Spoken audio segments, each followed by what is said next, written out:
Barcaság, Barca, németül Burzenland, románul Cárabürszely. Hegyi medence, melyet az Olt nagy déli kanyarulata és a délerdélyi havasok zárnak közre. A magyarság a honfoglaláskor átvonult rajta, azonban hosszú ideig gyepőelvének hagyta a gyakori kunbesenyő betörések miatt. Valószínű, hogy a 11. század folyamán az ott talált bolgárszlávok mellé már telepedtek magyar és besenyő határőrök, akik a havaselvére vezető szorosokat őrizték és a barcasági magyarság magját alkották. A barcasági magyarok ma többségükben a Brassótól keletre fekvő 7 faluban, illetve a medence nyugati és északi peremén Barcaújfalu, Kriszba, Apáca községekben laknak.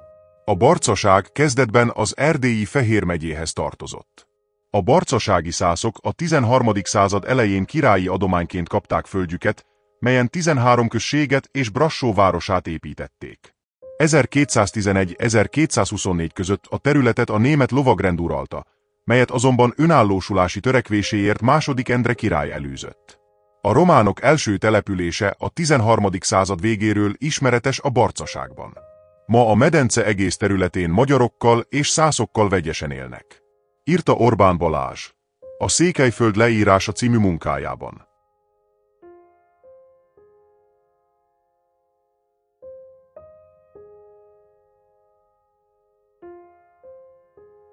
A barcaság románok, magyarok és szászok sajátos vonásokban gazdag, sokszínű történetének volt színhelye ez a tájegység. Együttélésük korai bizonyítéka az 1288 évi érseki levél, amely a szebeni és a barcasági ispánságban lakó magyar nemeseknek, szászoknak, székelyeknek és románoknak megparancsolja, hogy mindazokat a követeket, akik a tatárokhoz igyekeznek, ha másként akadályozni nem tudják rabtartó bilinébe vessék. A barcaság történeti fejlődése egységbe fogott románokat, magyarokat és szászokat. A szabadszász faluközösségek, a román és a magyar jobbágyfalvak együttesen védekeztek a török-tatár beütések ellen. A környék mostoha történelme, sajnos, gyakran nyújtott erre lehetőséget. 1394-ben a törökök először törnek be Erdélybe a Törcsvári hágón, s a barcaság az a vidék, amelynek fölperzselésével kezdetét vette az ottomán portyázások, rablóhadjáratok sok évszázadon át tartó sorozata. Egykori főjegyzések szerint a medence román, magyar és szász népe együttesen lépett föl a betolakodók ellen, vitézül harcolt, mégis súlyos veszteségeket szenvedett. Az összefogás szellemében kötött egyezséget 1395-ben, a török veszedelem ellen, Zsigmond magyar király és Mircea Csel Bötrün, havaselve fejedelme e tájék székvárosában, Brassóban. 1432-ben, majd 1493-ban s még sokszor, egészen a 17. század végéig a törökök, tatárok, őket megelőzően pedig a kunok, besenyők, többnyire itt léptek Erdély földjére, s kezdték meg a fosztogatást. A vidék népének hősiességére, az együttes föllépésből fakadó erejére jellemző, hogy több esetben nem jutottak tovább, föltartóztatták támadásukat.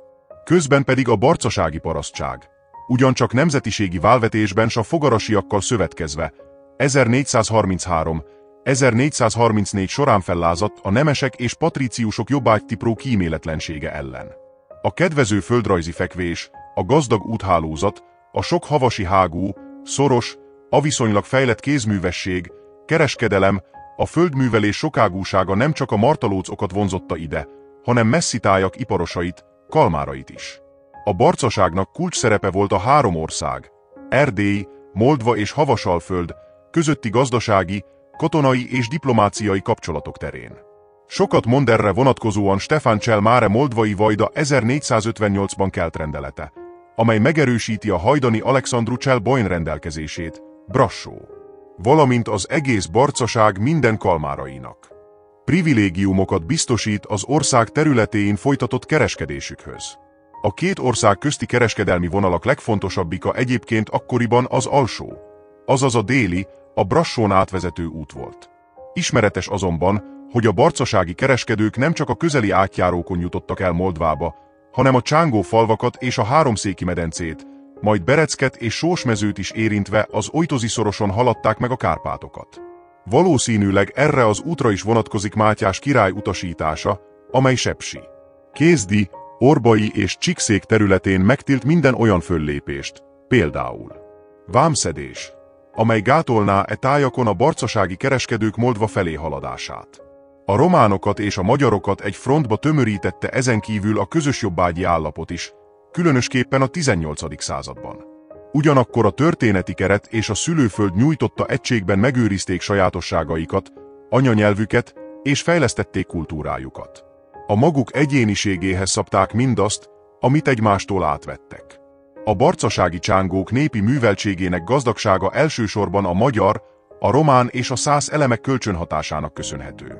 Orbán Balázs rokonszerggel ír 7 falu román lakóiról, George Moroianu pedig rendkívül szorgalmasaknak és jóérzésűeknek jellemzi a csángókat. A barcaság az évszázadok során a nemzetiségi etnikai kölcsönhatások tanulmányozásra érdemes rendszerét termelte ki. A barcasági magyarságot néhány évszázada csángóként tartjuk számon, bár történelmi fejlődése a moldvai, gyimesi és más csángó csoportoktól határozottan elkülöníti.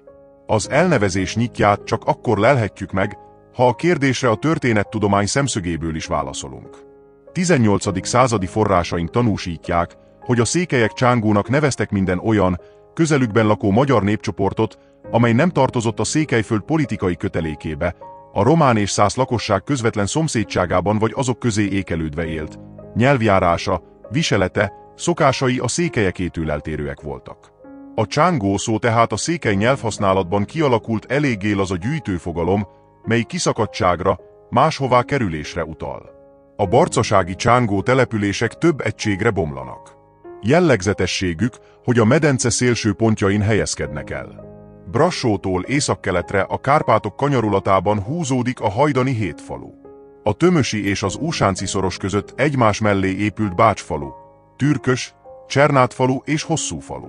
Ezt a településcsoportot maguk a csángók 4 falunak nevezik, Szecseleváros. Az Ósánci szorostól a Bodzöai hágó irányában települt Tatrang, Zajzon és Pürkerec, azaz 3 falu. Az itt élő magyarságot 7 falusi csángók néven ismerik. A barcaság északi csücskében, az Old bal partján Apácát, délnyugati szélén Kriszbát találjuk.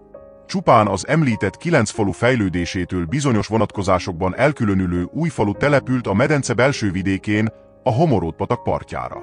A Moldvába és Havaselvére vezető szorosok utat nyitottak a besenyő, Úz, Kun, bizánci betöréseknek, majd a tatárok és törökök megismétlődő pusztításainak.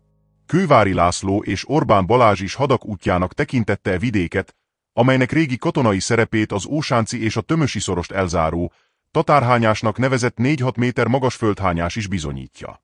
A táj jellege a lakosságra óhatatlanul határvédelmi feladatokat rótt. A 14. századtól Erdély délkeletre irányuló kereskedelmének főkapuja, a gazdasági, sőt politikai hatalommá növekvő Brassó rányomja bélyegét a medence településeinek fejlődésére. E tényezők határozták meg a barcasági csángó falvak sajátos történelmi arculatát.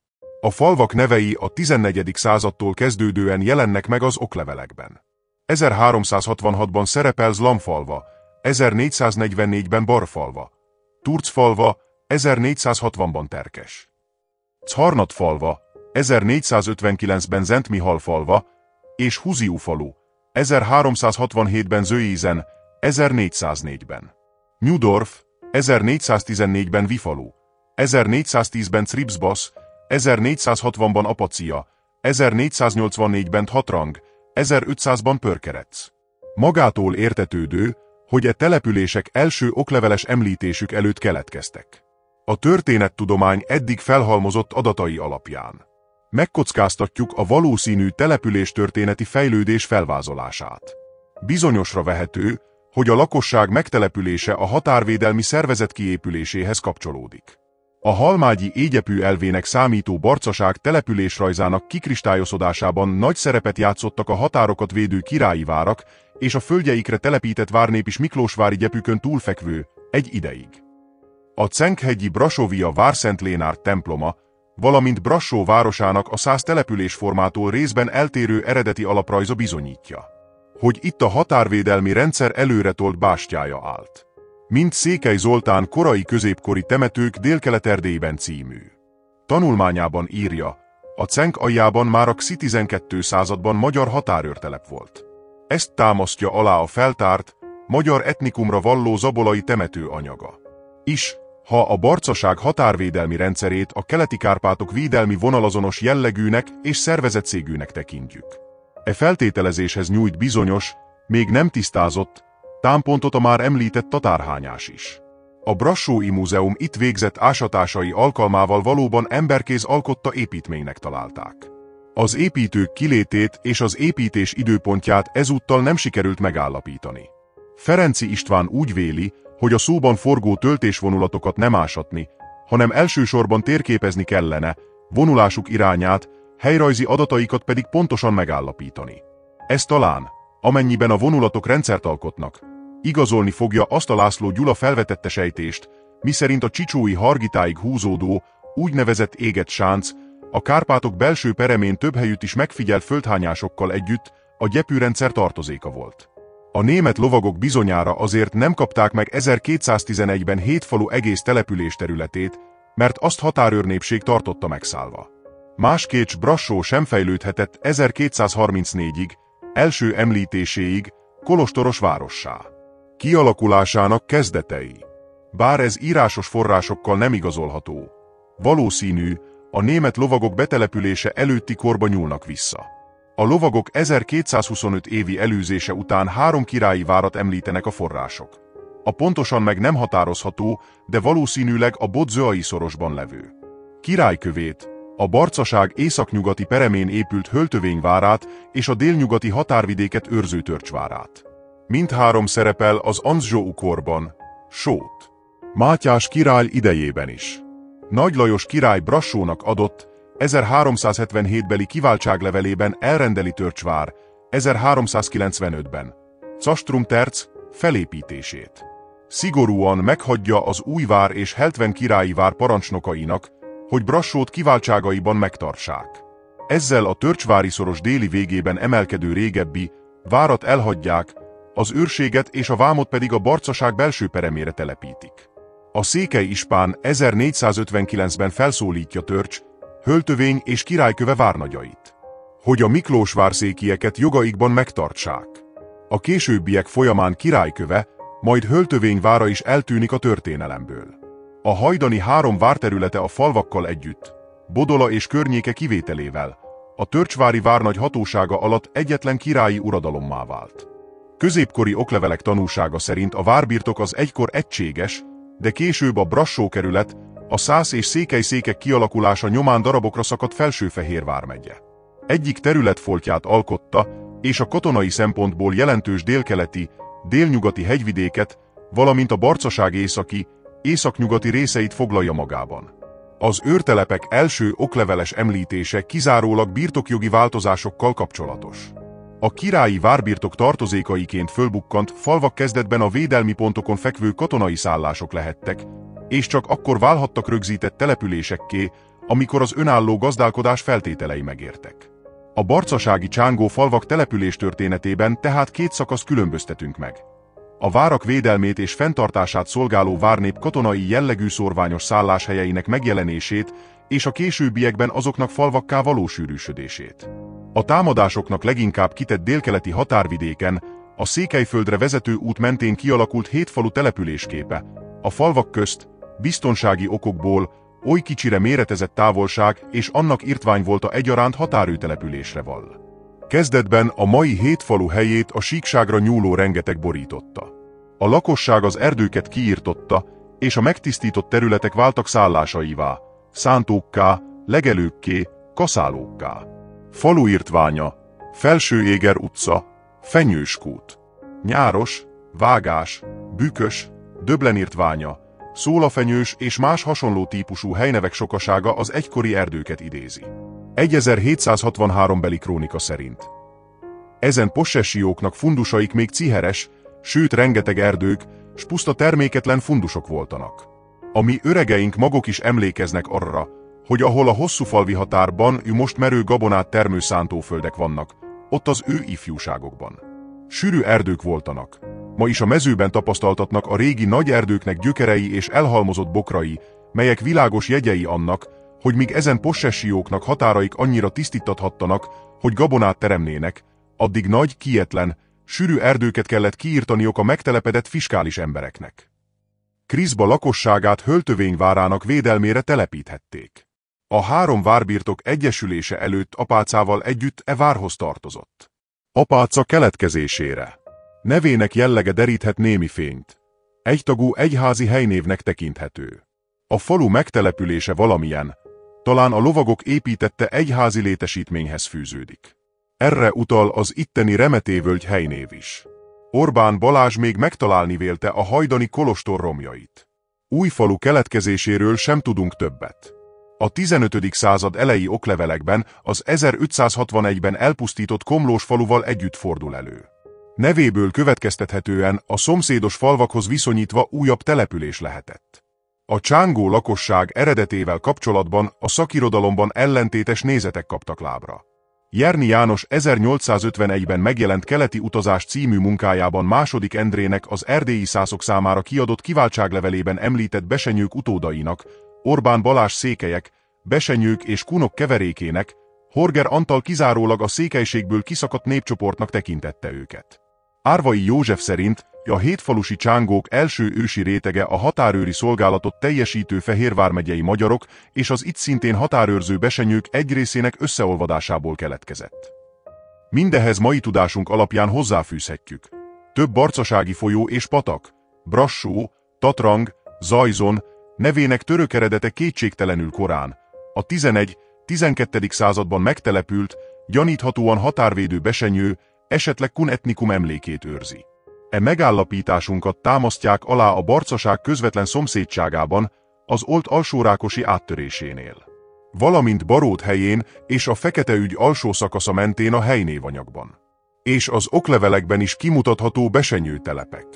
E török néptöredék és a 14. századi oklevelekben megjelenő csángó falvak lakossága közti összefüggés mai tudásunk szerint csak feltételezhető, de nem mutatható ki. A jelenkori nyelvtudomány ellenben bebizonyította, hogy a hétfalusi csángók nyelvjárásának alapjai az orbai székelyekével azonosak. Seres András szíves szóbeli közlése szerint ősi gyökerű néprajzi hasonlatosságok egész sora is kimutatható. Hétfalu lakóit székelyekként is említik, a csángó elnevezés csupán a 18.-19. században terjedt el. Mindez a két népcsoport közös eredetének vagy egykori huzamosabb együttélésének bizonyítéka. A zabolai leletek fényében egyébként is valószínű a határőr magyar és a helyükbe vagy rájuk telepített székelyek keveredése. A barcasági településterület a későbbiek folyamán sem volt zárt. Más vidékekről származók betelepülése a 16. századtól és edatszerűen nyomon követhető. Apáca, Kriszba, Újfalu nyelve magánhangzórendszerében eltérő a hétfalusiakétól, és egyezik az erdővidéki székely nyelvjárással. Székely jellegűek a személy, határrész és dűlőnevek is. Minden bizonnyal a lakosság jó része erdővidékről települt át a barcaságra. Mindezek ellenére úgy véljük, a hétfalusi csángók eredetének tisztázása még megoldatlan, és eredmény elsősorban a régészettől várható. A 14. század a falvakkal kapcsolatos okleveles gyakorlat létrejöttének időszaka. A Nagy Lajos korában mindinkább előretörő pénzgazdálkodás az államháztartás mellékvágányára szorította a királyi birtokokat. Ugyanakkor az megerősödése, a gyepűvonalaknak a Kárpátok előterébe való helyezése csökkentette a barcaság katonai jelentőségét. A királyi birtokoknak az ország belső területein már régóta megindult eladományozási folyamata a peremvidékre is kiterjedt. A 14. és 15. században, amint erre egyik forrás is rámutat, a csángó falvakat többször is eladományozták. 1366-ban a király Stanislaus Komesnek adományozta Hosszúfalut, Csernátfalut, Türköst és Bácsfalut, 1367-ben pedig brassói Jakab drági nemes kapta meg Zajzont. 1373-ban Miklós csanádi püspök és unoka öccse, Rudolf fia Mátyás szerzett birtokot a barcaságon. A 15. században a Forró család több tagja kapott adománylevelet. Az 1460 évit Mátyás király erősítette meg. A magánbirtoklás a falvakban lakó, egyben várszolgálatot teljesítő embereket a jobbágyi állapot felé taszíthatta. A 14. század a jogilag egységessé váló jobbágyság kialakulásának korszaka. Ez a folyamat a barcaság határvidéken megkésett, bár már ekkor kialakulhatott a lakosság kötelezettségeinek valamilyen rendszere. Az adománylevelekkel egy időben Királyköve, Höltövény és Törcsvára. Kizárólag királyi várként szerepel. Az adományozás nem terjedt ki minden falura. Báthori István erdélyi vajda 1484-ben Földváron kiadott egyes séglevelében Kriszbát-Törcsvárhoz tartozó helységként jelöli.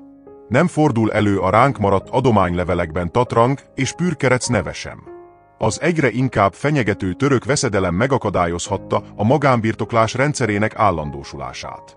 Brassó felemelkedése kiszorította a magánbirtoklás rendszerét, és új helyzetet teremtett a Barcaságon. A város a 14. századtól céltudatos birtokszerzési politikát folytatott. 1377-ben kiterjeszti joghatóságát a 13 barcasági százközségre, s 1395-ben megszerzi Tohán és Zernyest román lakosságú falvakat.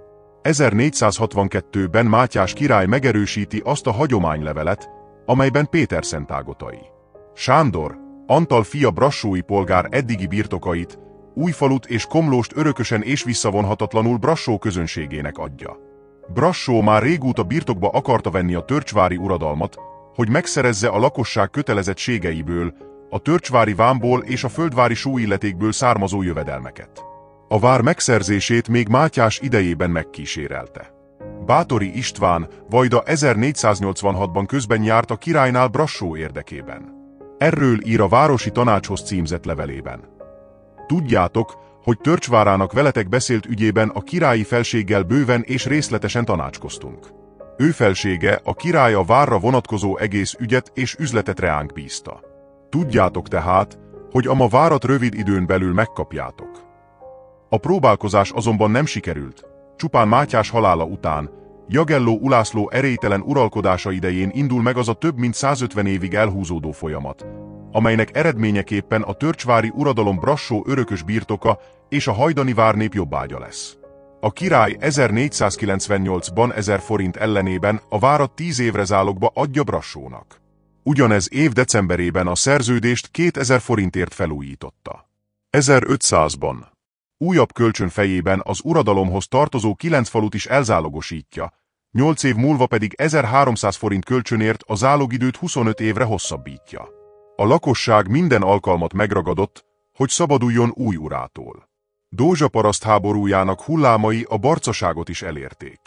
Amint értesültünk, írja a király zápolya János erdélyi vajdának, Törcsvárának alatvalói, kiket Brassó városához adtunk, lázonganak, sem országunk védelméhez nem járulnak, sem a közadót Brassó polgárainak megadni nem akarják, hogy a szokásos taxát, amint előbbi levelünkben elrendeltük, Brassó polgárainak beszolgáltatni vonakodnak, s az előbbi évben a keresztesek lázongása ellen fegyvert ragadni megtagadták. Miért Brassó polgárainak azok megfenyítésére engedélyt adtunk?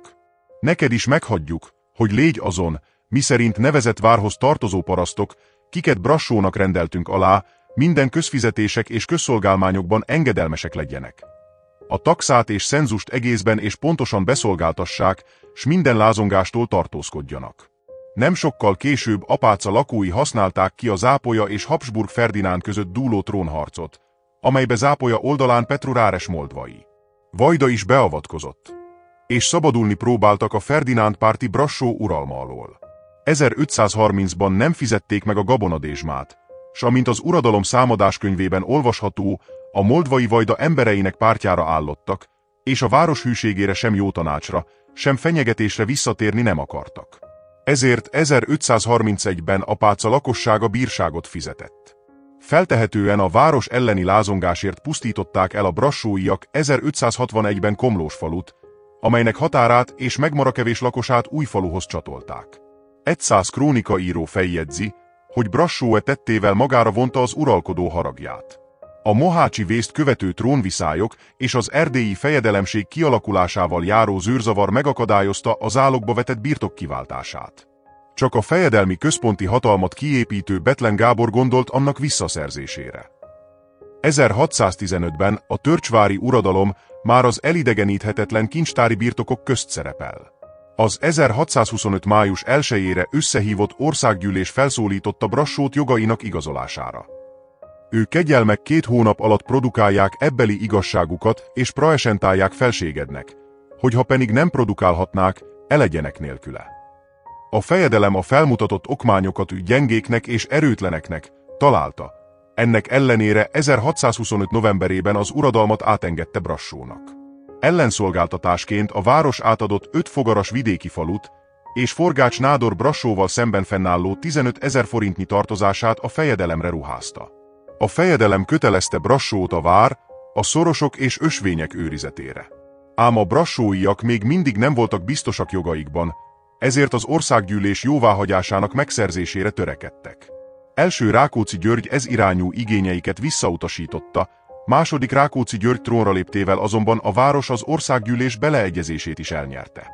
Az uradalom 1651-ben a zálogbirtokból örökös birtok lett. A fejedelemmel kötött megegyezés szövegét az országgyűlés az erdélyi törvényeskönyvbe is beiktatta. In perpetuum övék legyenek mind Törcsvára és ahhoz tartozó jószágok. A kriminalis kasusokban pedig halállal való büntetésre légyen autoritások a brassói tiszteknek. Ezek után érdemes bepillantani a falvak mindennapi életébe. Brassó az uradalmat egyetlen gazdasági egységként kezelte. Az 1504-től rendszeresen vezetett számadáskönyvek lehetővé teszik e falvak gazdasági, társadalmi életének rekonstruálását. A város földesurasága az általános keretekbe illeszkedett ugyan, de jellegénél fogva különleges helyzetet teremtett jobbágyai számára a jobbágyok kötelezettségeik nagy részét pénzben fizették.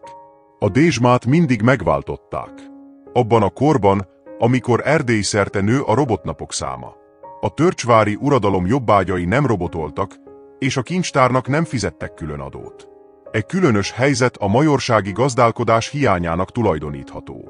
Az árutermelésre és kereskedelemre berendezkedett Brassónak elsősorban a jobbágyok pénzére volt szüksége. Így az itteni jobbágyok más vidékek lakosságánál nagyobb mértékben kapcsolódhattak be az árutermelésbe, és szabadabban mozoghattak. Mind a levéltári források, mind pedig a helynevek, Fűrészmező, Alsófűrészvölgy, Zsindelybérc, virágzó deszka és zsindelykészítésről beszélnek. Brassó a megszokottnál nagyobb jövedelmet igyekezett kipréselni az uradalomból. A jobbágyok rovására épített malmokból származó bevétel 1560-ban 46 forint 2 asperára, 1580-ban már 222 forint 18 fél asperára rúgott. A szenzus növekedésén lemérhetjük a jobbágyokra rótt terhek súlyosbodását. A 9 falu 1514-ben 197 forint 20 asperát, 1575-ben 791 forint 56 dénárt fizetett. Ezt az ijesztő különbséget némiképp ellensúlyozza az adóköteles családok számának növekedése, 1514-ben 240, 1599-ben 552, és a pénzértékének csökkenése, egy ökörára 1504-ben 1,32, 1595-ben 3 forint. A csángó falvak önkormányzatát a városi hatóságok erősen korlátozták. A bírót és az esküdteket a brassói tanács küldötteinek jelenlétében választották. A szenzust a bíró szedte össze és szolgáltatta be. A falvak minden fontosabb ügyét Brassóból intézték, sőt Türkösön, majd később a többi faluban is uradalmi központot, kúriát építettek. Az igazságszolgáltatás is a város kezében, és tanítók fizetésüket a várostól kapták. 1560-ban az apácai tanítónak évi 9 forint 25 asperát fizettek. 7 falu új plájás, lakosságára hárult a határokon átvezető ösvények és eltorlaszolt szorosok őrzése. A plájások a törcsvári vámhatóságoknak voltak alárendelve. Első Rákóczi György a városi tanácshoz intézett levelében a hétfalusiak őrszolgálatát régi kötelességnek nevezi, és a brassói bírót 1646. júliusában szigorúan felszólítja. Amely faluk az havasok alatt az utakhoz, ösvényekhez közel vadnak, meg hirdesse hűséget közöttük s megparancsolja nekiek, ügyé vigyázzanak, hogyha melik határon eltalálna aféle menni vigyázatlanságok miatt. Bizonnyal minden egy-egy személyért 500 forintot vétetünk rajtok. 1709-ben 24 hétfalusi őrizte az ösvényeket. A jobbágyi kötelezettségek alól részben mentesültek. Státusuk a csíki őrállókéhoz volt hasonló.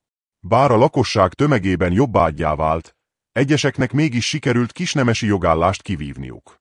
A számadásokban birtokaikkal szereplő Tóth István és Török Péter kisnemes lehetett. Gyakran jártak a brassói tanács megbízásából a havaselvi és a moldvai vajda udvarában. Néhányan a fejedelem szolgálatába szegődtek. Báthori Gábor 1612-ben egy apácai Mihály nevűt megnemesített, és portáját mindennemű szolgáltatás alól felmentette. Hasonló megnemesített, Vagyontalan családból származhatott Apáczai Csere János is. Bethlen Miklós a következőket jegyzi fel nagytanítójáról. Apáczai János volt barcaapáczai szegény, ott a minémű szabadsággal élnek, olyan embergyermeke. E néhány jogi kivétel azonban nem változtatott a barcasági jobbágyfalvak helyzetén. Sokat szenvedett a barcaság a hadak pusztításaitól. 1421-ben Amurát szultán hadai felperzselték Brassót és 7 falut. A szenzus és dézsma 1529 és 1530 beli jelentős csökkenése a falvak pusztulásának következménye. Az erdélyi fejedelemség hanyatlásának korában, a 17. század második fele, török, tatár, majd osztrák hadak zúdultak a barcaságra. 1658-ban a Bodzöai hágónál harcoló székelyek és hétfalusiak nem tudták feltartóztatni a török, tatár sereget. 1661-ben a tatárok újra elözönlötték a barcaságot, és 7 falut annyira feldúlták, hogy egyetlen ház sem maradt épen. Súlyos károkat okozott a megmegújuló Pest is. Az 1718-1719 évi járvány csak Apáczán 811 áldozatot szedett. A Habsburg uralom újabb megpróbáltatásokat hozott a falvakra. A birodalom perifériájára került Brassó-Karasza seregének dúlásai nyomán 1688 eladósodott, céhes ipara visszaesett. A kereskedelem pangása következtében megcsappant jövedelmét birtokai megterhelésével igyekezett pótolni. A lakosságot szabályos úrbéri szolgáltatásokkal sújtotta, fokozatosan megfosztotta a létfontosságú erdők, havasi legelők használatától és eltiltotta az iparűzéstől. A 18. században új szakasz kezdődött abban a küzdelemben, amelyet a falvak vívtak városföldesuruk ellen. A barcasági csángó és román jobbágyok, akárcsak más vidékek jobbágyai, panaszlevelekkel árasztották el a királyi főkormányszéket. Ezek közül néhány Bécsig is eljutott. Jellemző a ma panaszlevél, amelyet Hosszúfalu nyújtott be a guberniumhoz a brassóiak elkobozta malmáért. Bécsig perelő Molnár Pál ügyében. Ez az 1759-ben kelt fogalmazvány történelmi dokumentum, s egyben méltó foglalat a barcaságon beszélt anyanyelvünknek is. Méltóságos gróf erdélyi gubernátor úr, nekünk kegyelmes patrónus urunk. Ugyannyira már gyakortább való alkalmatlanságunkért, melyet keserves esetünk és nekünk szánakodásra méltó bajunk okoztanak, kimondani elégségesek nem vagyunk, vélvén azt, hogy már világos legyen excellenciátoknál. Bízzuk azért, tapasztalván sok ügyefogyottakkal, szegényekkel, istenes szándékát és belső tanácsát kinyilatkoztatni, de mi tévők legyünk, midőn magunk részünkre igazságot, mely ítéletet kíván. Excellenciádnál találtatik. Szenved mégis a szegény társunk Molnár Pál a brassai tömlögyben, kinek látván igazságát a belső tanács, kommittála a brassai magisztrátusnak. Ime mostan veszi hasznát, igazságát kereső atyánk fia hordozza a bilincset, félünk mi is, midőn excellenciádhoz esedezni jöttünk. Brassai főbíró uram ilyen fenyegetéssel 2 ízben pirongata ki udvarából. Menjetek haza, mert mindrendre fogatunk, és amíg 3-4 fel nem akasztatunk, meg nem nyugoszunk. Irtózik ettől az emberi természet. Kivált mi, akik már minden pénzünkből, eleségünkből kifogytunk, visszamenni nem merészelünk. Könyörüljen excellenciád, akik mostan hazánknak, felséges asszonyunknak szolgáltunk, mai napon is szolgálunk, azért várjuk excellenciádnak áldásra kiterjesztett kezeit nyújtandó, rabunknak szabadulását, nekünk továbbra teendő szolgálatunknak helyére bátorságosan és bajunk szabadulását kérjük, továbbá Isten fizetéssel örökké háláljuk excellenciádnak. Szintén most érkezik egy társunk, hogy minden javainkat a brassai magisztrátus felprédálá, ami szegény társunknál találtatott, szekérrel a majorokba hordották, ládánkat felverették, több károk között. Posár Mihálynak egy vont lyukú puskáját a házába összerontották, ugyanezen alkalmatossággal 110 német forintot rajtunk vettek, mindezeket mi okból cselekedték, nem tudjuk. Szegény szolgái hosszúfalvi lakosok közönségesen. A jobbágy, Hűbér úr viszony maradványai ezen a tájon túlélték az 1848-as forradalom korszakát. A 19. század második felében indult meg a falvak és Brassó városa között az a hírhedt per, amelyben a felek az igazságügyminisztériumhoz és az országgyűléshez fordultak. Mindkét fél érvelése a hűbéri és polgári jognak az akkori jogrendszerbe beillő sajátos keveréke. Az erdőiket, legelőiket követelő községek még 1870-ben is a királyföldön élő más, szabad polgárokkal egyenlő jogokat kértek. Brassó az erdélyi országgyűlés 1651 évi határozatával igazolta az uradalomra vonatkozó tulajdonjogait, sőt a tripartitumra hivatkozott. A falvak követelését a magántulajdon megsértésének tekintette, és az országgyűléshez fordult. A dolgoknak ilyetén állásával szemben Brassó városra nézve azon kötelesség áll elő, hogy tulajdonjogai megóvása érdekében felszólaljon. És egyszer s mind azon kötelessége is, hogy a nemes kormányt és országgyűlést e tulajdonjogok megsértésétől visszatartóztassa. A falvak igényeit földosztási, közösségbűzű és a Nemzetközi Munkásszövetség 4. gyűlése alkalmával Basselben 1869. szeptemberben a földbirtok magántulajdona eltörlésére nézve hozott határozatai kaptályára húzott javaslatnak minősítette, és kifejezte reményét, hogy a kormány és az országgyűlés nem hajlik-e kommunisztikus propagandára. A per 1889-ben megegyezéssel végződött. A falvak megkapták az erdők, legelők 2/3, a többi Brassó tulajdonában maradt. Az állami kincstár és a falvak. Dézsmakárpótlás, szántók, malmok, udvarházak megváltása címén 690.431 forintot fizettek a városnak. A falvak belső életének feltárását oly gazdag levéltári anyag biztosítja, mely minden történész kutatásra csábíthat. A munka a középkori jobbágyélet eddig ismeretlen vonatkozásaira vethetne fényt. Az árvai művének megjelenése óta eltelt 30 év intő figyelmeztetés anyanyelvű történetírásunk számára. Csak a múlt feltárásával válhatnak teljessé a jelen és a jövő emberi értékei.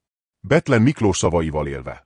A maga elejének viselt dolgait nem tudó ember olyan kőműves, aki csákány, kalán, kős mész nélkül akar várat építeni.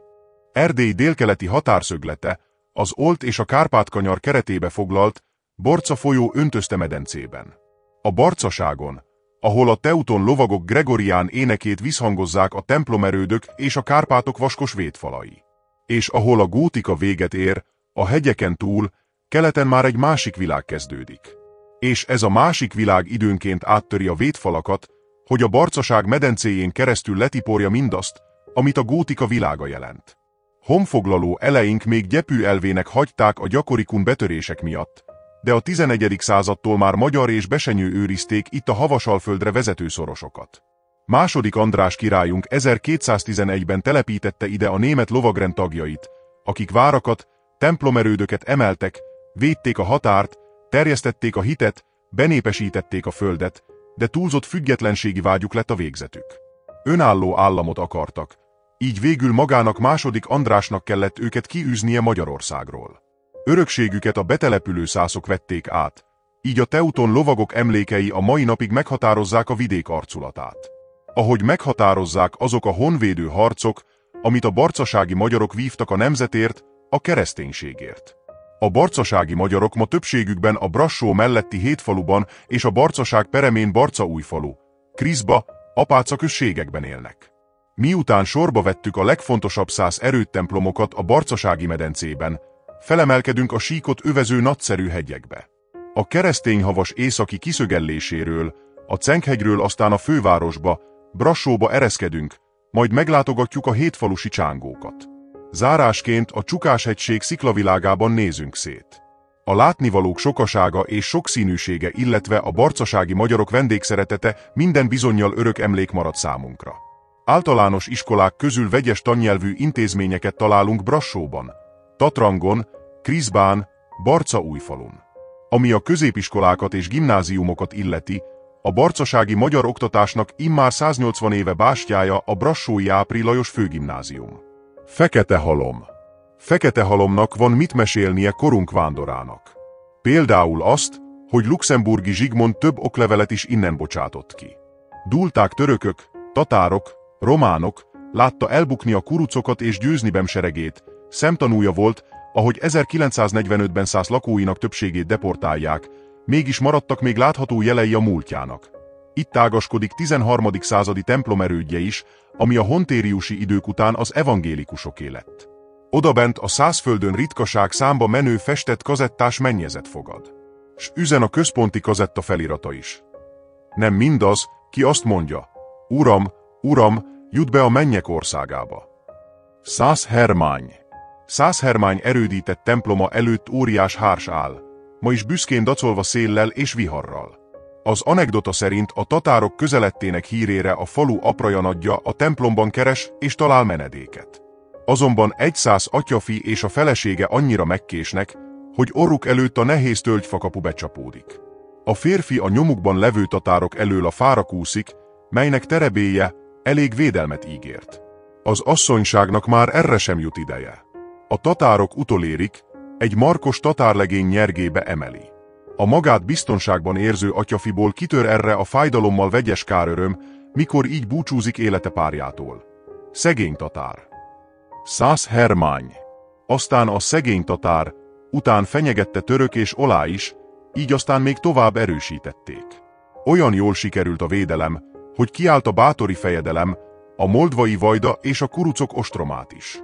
Utoljára a fegyverek zaja 1848-ban verte fel a csendjét, amikor a felkelő székelyek rohammal vették be az osztrák katonaságtól. A templomot ölelő védőfal rendszerben a vész esetén ide menekülők számára mintegy 200 kamrát alakítottak ki. Békeidőben a családok itt tartották az élelmet és más értékeiket. De a kamrákban különféle műhelyeket is kialakítottak, és itt működött az iskola is. Prazsmár mezőváros rangján van sok száz esztendő óta. Különben ugyanolyan jómódú, mint minden százközség. Vannak széles, egyenes utcái, kétfelől csinos kőházakkal. Vannak jól rendezett népiskolái, melyek legdíszesebb épületek a községben. Van vagyonos népe, mely nagyon boldog nép lehet, mert vágyai nem igen terjednek a falu határán túl. Vára mind építészetileg, mind történelmi múltjánál fogva a legelőkelőbb közé tartozik a szászok közt is. 100 év sem telt el a leírás óta, és a vagyonos népet úgy kiebrudalták innen, hogy nemhogy a falu, de az ország határán is messzi túl találták magukat.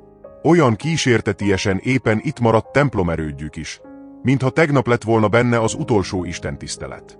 Valami olyan égi titkot tudott a gótika, amit leírni nem, csak érezni lehet templom belsőiben.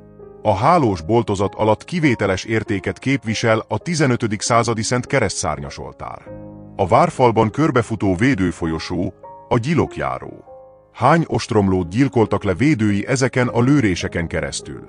Moldvai vajdák, Ali és Aremet pasa hadai, majd kurucok és császáriak hagyták itt a fogukat, de olyan is volt, hogy harc nélkül foglalták el, mint például 1848-ban a háromszéki székelyek. Brassó. Kevésbé jó emlékű Salamon királyunk a legenda szerint a Brassó feletti havasokba menekült. Koronáját egy barlang előtti fatörzsre tette, majd behúzódott a barlang mélyére, és szépen meghalt. A koronát Brassó első telepesei találták meg, a megtalálás történetéből pedig megszületett Brassó címere. Legenda vagy sem, a barlang ma is ott van a Brassó feletti rengetegben, egy szikla aljában, amelyet itt mindenki Salamon sziklájának nevez. Ezen a magyar vonatkozású szálon indulunk el, hogy felfedezzük Brassót, illetve, hogy megtaláljuk emlékeinket itt is, több száz kilométerre a trianoni határtól, kelet és nyugat évezredes határán. Olyan sokat nem is kell sétálnunk, csak a közeli Cenkhegyre kell felkapaszkodni, amely tetején ma is áll a honfoglalási emlékmű talapzata. A jól ismert történet szerint 1896-ban a honfoglaló vezérek számának megfelelően 7 oszlopot emeltek az országban. Ebből 4, Zimony, Dévény, Brassó, Munkács, az égtájaknak megfelelően kijelölte és őrizte az ezredéves határokat. 3, Nyitra, Ópusztaszer, Pannonhalma pedig az ország belső területén építettek fel. A Cenkhegy tetején lévő 17 méteres oszlopon egy 3,5 méter magas szobor, Árpád fejedelem harcosa állott egészen 1913. szeptemberéig, mikor 2 beszarábiai egyetemista felrobbantotta. A szobor ekkor csak megrogyott, ám 1913. december 31-én egy nagyobb havazás után össze is dőlt. Nem volt túl jó előjel 1914 előestéjén. A Cenkhegyről letekintve egy ékszerdoboz látványa tárul elénk. Odalent Brassó történelmi belvárosa, melyet középkori falak vesznek körül. A várost körülvevő falon eredetileg 32 torony és bástya volt, amelynek legtöbbje ma is áll. A legjobb állapotban megmaradt bástya a takácsok bástyája, de látványos a kötélverők és a posztóművesek bástyája is. Brassó falait, illetve szász és magyar lakosságát igencsak megpróbálta a történelem, hisz pusztította török, tatár, moldvai olá, de hadakozott itt egymással kuruc és labanc is. A leggyászosabb évszám talán 1688, mikor Brassó polgárai nem voltak hajlandóak hűségesküt tenni Lipót császárnak, mire az ide küldte generálisát, Karaszát, aki felgyújtotta a várost. A gótika legkeletibb emlékművét, Brassó templomát, azóta nevezik megfeketedett falairól Fekete templomnak.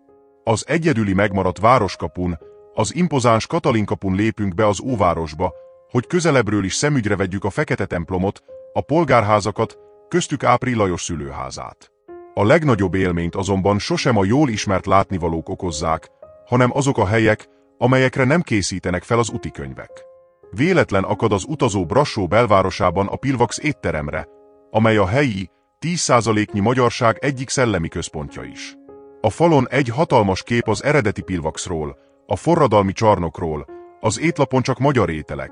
A bor egyenesen Tokajból érkezik, úgyhogy igazán otthon érezheti magát az, aki betér ide. És, hogy visszacsatoljunk a Cenkhegyi szoborhoz.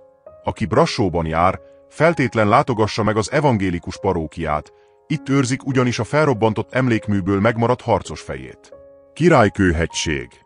Brassóból egy kis autózás vagy vonatozás után érkezünk Zernyestbe, a Királykő lábánál fekvő kisvároshoz.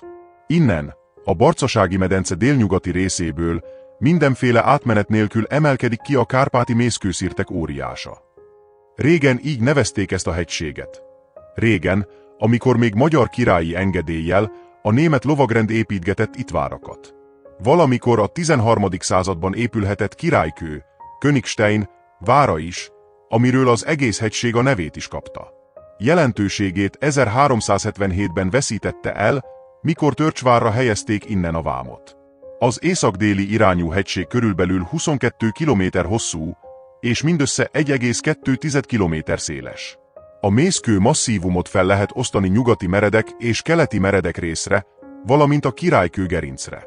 A nyugati oldal 800-900 méterrel emelkedik ki környezetéből, felületén mély hasadékok, törmeléklejtők váltják egymást. A keleti oldal nem annyira meredek, de még így is impozánsan szakad le a Törcsvári átjáró felé. Mindegy melyik oldalról jutunk fel, a két oldal az éles gerincben találkozik, amelyen végigjárni felejthetetlen élményt nyújt. Közel 40 csúcsra kell felmászni, és ugyanennyi nyeregbe leereszkedni, és mindez belefér akár egy napba is, de inkább 2 napos gerinctúrát javaslunk. A főgerincen több védkunyhóban is el lehet tölteni az éjszakát. Legmagasabb pontja, a Pásztororom, 2238 méter. Mészkőhegység lévén karsztjelenségek sokaságával találkozhatunk. Területén 161 barlangot ismernek, közülük is a legszebb a medvebarlang. Ami a flórát és a faunát illeti, a világon egyedül itt terem a királykői szegfű, illetve nagyon gyakran lehet találkozni zergével is. Törcsvár. E végváracskát a II. Endre királytól 1211-ben a Barcaságba telepített német lovagrend eredetileg fából építette. A ma is meglevő kővárat a lovagrend kiűzése után 150 évvel Nagy Lajos király idejében emelték. II. Ulászló a várat a hozzá tartozó falvakat 1498-ban zálogba, 150 év múlva pedig II. Rákóczi György örökös birtokul Brassó városának adta, de kikötötte, hogy a várban fejedelmi őrség s mindig magyar várnagy legyen. Kisded udvarát, melyben egy szirtbe vágott mély kútat találunk, szűk kis börtönét, a lőrések folyosóit, az ódon szobácskákat, a fölmagasló őrtornyocskát, végigjárva, alig hinnők, mi biztosan védte e vár a szorost, s hogy a fészket a tököly beütésekor, 1690-ben, a benne maradt 50 főnyi német őrség 3 hóig föntarthatta a kurucok bekerítő serege ellen. Így szól Törcsvár történetéről Váró Ferenc krónikája. A várkastély Trianon után a román királyi család nyaralóhelye lett, majd jöttek a kommunisták, és elüldöztek innen mindent, ami fenséges. Így történt, hogy Törcsvár ma már nem királyokról és fejedelmekről híres, hanem a legendákból ismert Vlad Tepesről, azaz Dracula grófról, aki állítólag egy időben e falak között élte filmbe illő életét. Bucsecs. A Bucsecs első rangú hegyormaink egyike. Magasságra az ismertek közt 3. helyen áll. Legmagasabb csúcsa, Olá Omu. 2 fő csúcsa között, melyek egyike hazánkba, más Olá homba esik, szelíd völgy terül, s közepén egy tótiszta tükre ragyog. Felemelkedve a határszéli hegy gerincére, hol egyszerű kereszt, mellette egy kalibos néhány határőr katona jeleli, hogy az utas Erdély határán áll.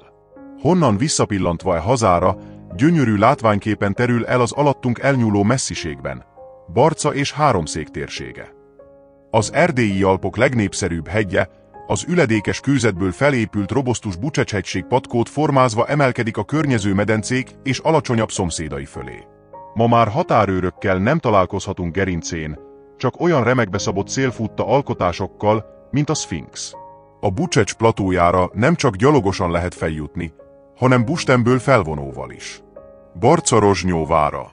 Talán a német lovagrend építette, mások az 1241-es tatárjárás utánra datálják.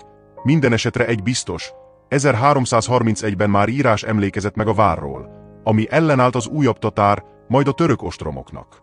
Bevenni csak Báthori Gábor fejedelem tudta, 1612-ben, de ő is csak ravaszcsellel. Tanulva a hibából ezután jól meg is erősítették.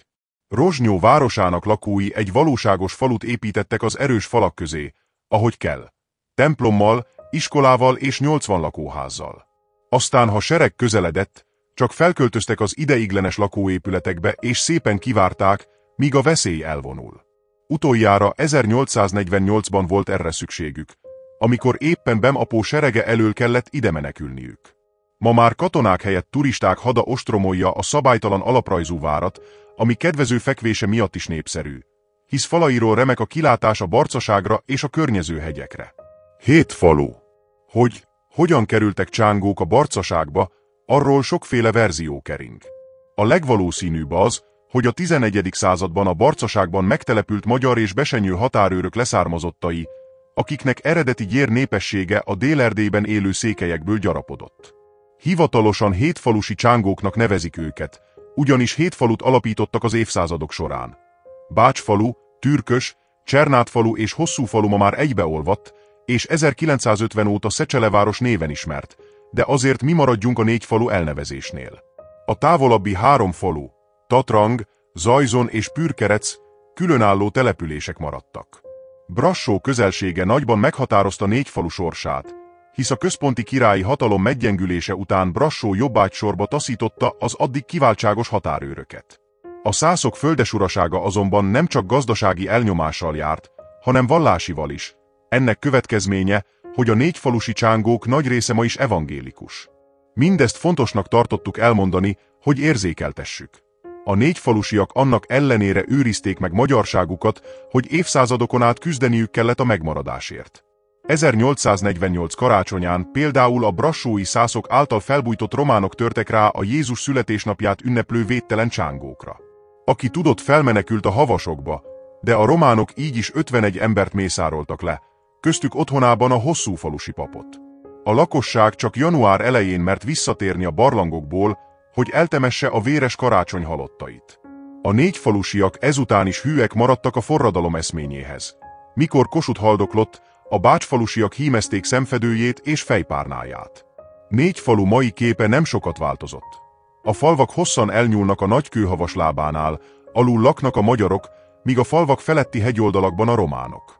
A 4 faluban összesen 21 templom van, ami erdélyi rekordnak számít a lakosság számarányához képest. Csernát-falu főterén már hiába keressük a véres karácsony emlékoszlopát, stílszerűen ott ma egy román katona szobra áll. Az egykori Kossuth téren álló oszlopot 1891-ben avatták fel, és a falu híres szülötte, Istók János szobrász Kossuth szobrot is tervezett a tetejére, ám Trianon közbeszólt. A románok a biztonság kedvéért 1926-ig kivártak ledöntésével, amely után az emlékmű a Hosszúfalusi temetőkertbe került, és ma is ott hirdeti a vértanúk emlékét 51 hársfa árnyékában. Az emlékmű felirata sok mindent visszaad a 4 falusi csángók életszemléletéből.